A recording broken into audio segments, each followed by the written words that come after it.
concerns if you will. Thank you, Mo. I'm sorry? I'm still going. Okay. Not really an order of business per se, but just, you'll notice I tried to kind of rearrange your seating a little bit tonight. And I don't know if that's something you guys mind in the future, but it's my hope that as a commission and, as we're trying to work with the community, that we come up with ways to, be more forthcoming with what we're doing and also try to make sure that we're working together. And so, another suggestion I was going to make was that if we are able to kind of update everyone on our activities outside of our meetings, I would really appreciate it. I know that Brian sends all of us a short report before our meetings and just lets us know, what meetings he's attended and what things he's working on, and lets us know what he's doing with the money that we're paying him.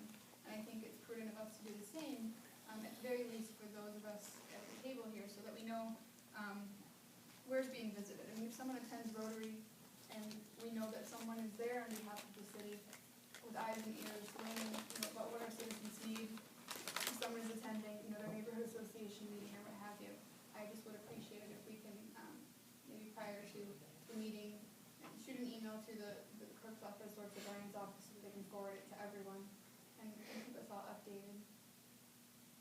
Yeah, I like that idea. I had mentioned to the vice mayor that I've been remiss in telling you what I've been up to since July 1st, but I've been kind of busy since July 1st. But I like it, and I will make an attempt to do that, myself. So, anything else from the commission? If not, I will entertain any public input at this time, if there's anyone interested. Mr. Nye.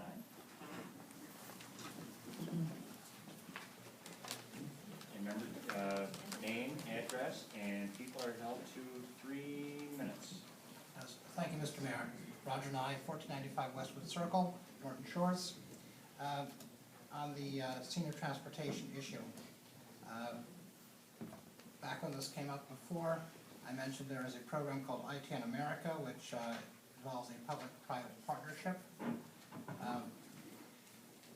I would like to think that as resources shrink, we will not be making little lists of who gets thrown under the bus. And I would also hope that you will all understand that senior transit is a public safety issue.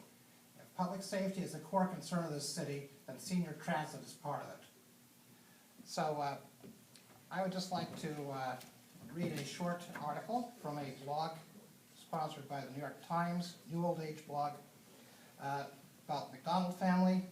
I'm going to summarize this to stay within my 3 minutes, but basically going to the annual crafts fair in Portland, Maine, Dottie McDonald, 84, and her husband, 86, go in the usual van they always went in before. She doesn't drive. Her husband drove in the past, but now they're being driven by somebody entirely different, stranger. The van isn't theirs anymore. They gave it to this program in exchange for credits. The members of the Portland affiliate of the Independent Transportation Network, a national organization that provides both scheduled and on-demand rides for non-drivers. For a $50 average annual membership fee, passengers can schedule rides at any time, according to Catherine Freund, the 60-year-old founder of the network. They pay a $3 or $4 pickup fee for each trip. Each affiliate sets its own rate. And then in Portland, $1.50 per mile, which is a dime more than the national average. That same mile in a Portland taxi costs $3.60. Drivers wear photo identification badges, and a small placard on the dashboard identifies a vehicle in the network. No cash changes hands during the ride. The dispatcher uses a computerized tracking system to know who went how far. What they want, said the founder of this network, is exactly what they have, the same level of mobility except for the actual driving. The same impairments that make it difficult for people to drive make it difficult for them to use public transportation, where they may have to walk downstairs, walk on icy sidewalks, wait in the cold or the hot sun. And now we're living longer, we're outliving all of our systems, including the transportation system. The insurer Liberty Mutual has partnered with this organization which now has 16 affiliates nationwide and is seeking to establish more. The nearest ones to us are in Detroit metro area and in Racine County, Wisconsin. I'm going to give you some information about contact, about setting up an ITN affiliate. The model calls for less than 50% public funding over the first 5 years or so. And after that, it's supposed to go to all private funding.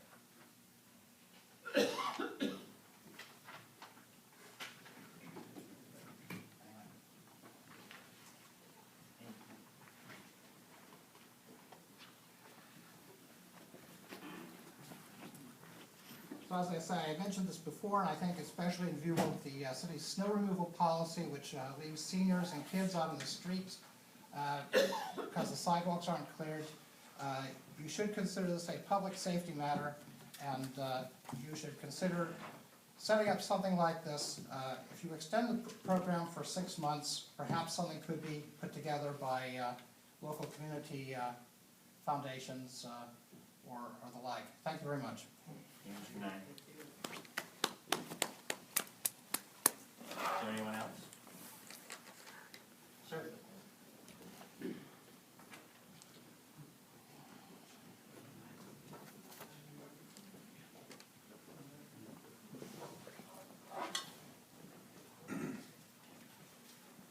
Need your name and address. Matt DePalma, 816 Washington, Muskegon, 49441. Thank you. I'll try to make this quick. So once upon a time in Muskegon, there was a paper mill. People could make a living at this place. When work went into it, families got the means for life out of it. The means for food, shelter, and medicine came from the money citizens could earn from this place. But when a need for the place could no longer be sustained, it closed. The owners aren't here anymore, but why does it feel like it's been abandoned to the people of Muskegon to clean up? The area in question is secreting toxins into the lake on which it sits, like something out of a war zone.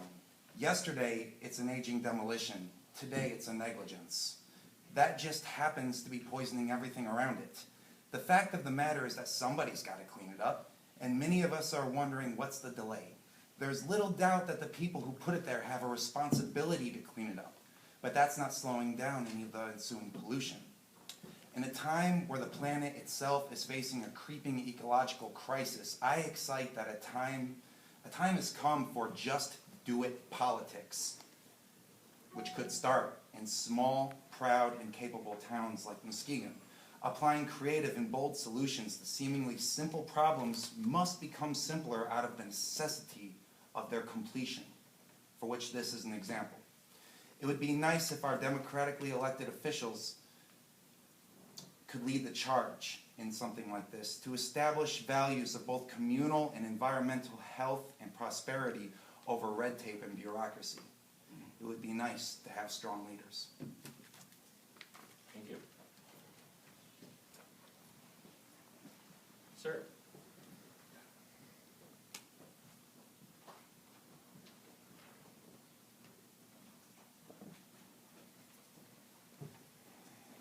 Dwayne Barnes, 3509 Channel Drive. How you been, Dwayne? Doing well. Staying vertical. Regarding the SAPI facilities and that and the lawsuits, we heard a lot tonight about the pending cost of potential cost of the pending lawsuit. I would raise that the discussions on that cost should include the appellate process, because I know we've had cases such as this go all the way to the Supreme Court. In Michigan, we've had a case where a drainage issue went all the way to the Supreme Court and all the costs that incurred. The cost, if it is one, and those associated costs, and as mentioned, the cleanup and who would own it and all of those type of things. So I'd like those considerations included, that extended cost. Also, the trust within the city. I have a concern that this changes the due process. That right now we have a public process for zoning changes and that, and we can trust the current laws and zoning regulations that we have. And by this good intentions, we are changing that. And that breaks down the trust not only of the residents, because now I wonder, is my residential zoning secure? Because where I'm at, maybe somebody has an idea that that'd be a nice place for a business. Does that mean the public could vote and say, oh, I like that, you know, a hotel going up there or something like that? So there's a trust on the zoning laws that should, I'd like to be brought into the discussion, or at least the considerations. Similarly for businesses coming here, we talk about being business friendly, and is this business friendly? So those are some things. I do appreciate the discussions I've heard here. It is very refreshing to hear a discussion of physical concerns, a lot of good intentions, but holding the realities of the fiscal side of things. So, thank you. Thank you, and good to see you again. Is there anyone else? Go ahead, Susie, go ahead. You know before me, that's not my call.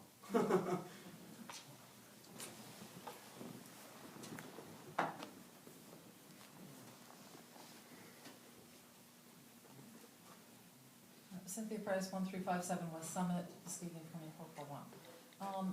I just have, I have a question, and I'm gonna put it out there, and, Mr. Mayor, possibly you can decide. This is a procedural and not a substantive question, but at any rate, I'll ask it.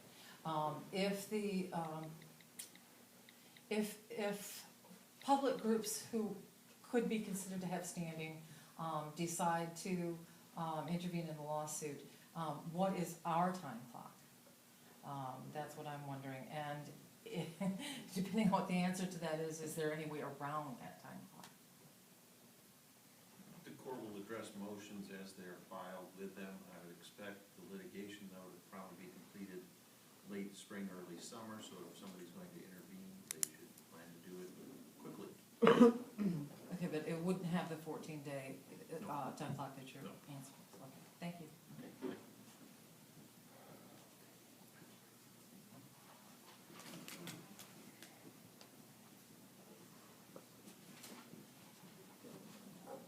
This is a long meeting. My name's Dylan Hawk, 2019 Harrison Avenue, Lakeside.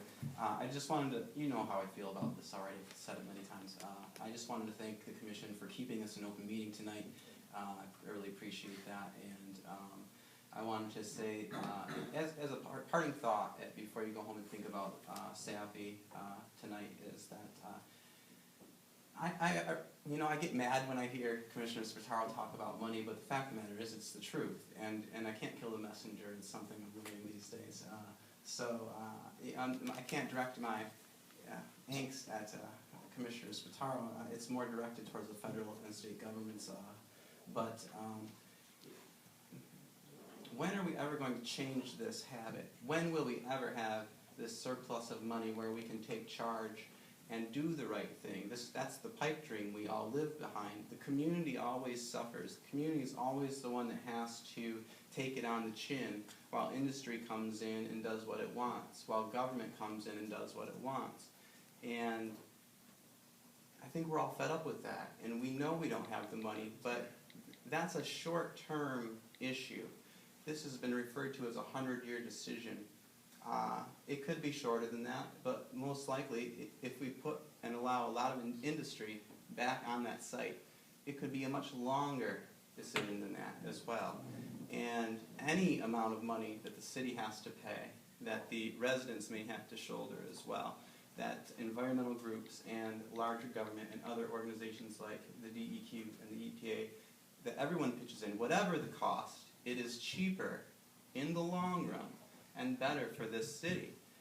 Eventually these costs will go away and we will have a clean, useful piece of land that brings so much to this town. That is the picture I see. Yes, it will be a burden to us temporarily, but are we talking about Muskegon in the long term or the short term? I'm tired of getting by paycheck to paycheck, day by day, watching my community crumble because we can't do this and that because of money. We have creative people, we have creative thinking regarding SAPI. We have all citywide precincts have agreed that we want to change this. So you have public backing, you have the blessing of the public, you have activist groups out there actively working towards this. And if you join us in this, in a lawsuit, if we join together, we can finally work together on this issue. We've been battling over this over a year. But I believe if we join together in a lawsuit, we're finally on the same team, which we should have been all along if government represents the people, in my opinion. So if we can join together, you know, I just don't see the problem. What's stopping us? And from there, we can move on and we can fight up the chain on other issues, as I've said in the past as well, for more money for our communities. You know, and I said we need to end the wars, et cetera, in my last speech up here. And those are all true. That's where all our money's going, is going into war. We need to take it back and bring it back to Main Street, as they like to say. And regarding senior transit, how much more crime will there be on the street if all of our elderly have to walk everywhere they go? That's an easy target, you know, and that's just off the top of my head. I mean, we voted for it. Again, you have the city's blessing to do it, and I know money is an issue, but the people have, I know, as Commissioner Spataro said, he's watchdogging the money for the community, and that's noble, but the community has said, we want to spend the money on this. So that seems like a moot point to me at this point, and so that's it. I Thank can you address again. at least your moot point, you know, when it comes, I can't talk about the SAPI, but remember, it was, the vote needed the entire mechanism. Right, no, I understand So, that, but there's no way to assess those, you know, those funds, so, but we'll let that go for now. But there are creative means of creative thinking to do these things outside of the issue of money. It always comes down to money. Money is not the end-all be-all of existence, of society, of a That's right. civil people. And that's why we, you know, a year ago, started making those contacts with other agencies to see if they'd be willing to do it. We You can know, figure so- this out together, that's all I'm saying. Okay, very Thank you. good. Is there anyone else? Dan?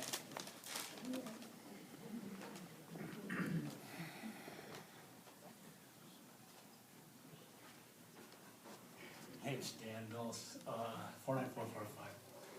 I heard somebody whisper, be nice. And you live on what, Mills Avenue, North Muskegon? That's I don't remember.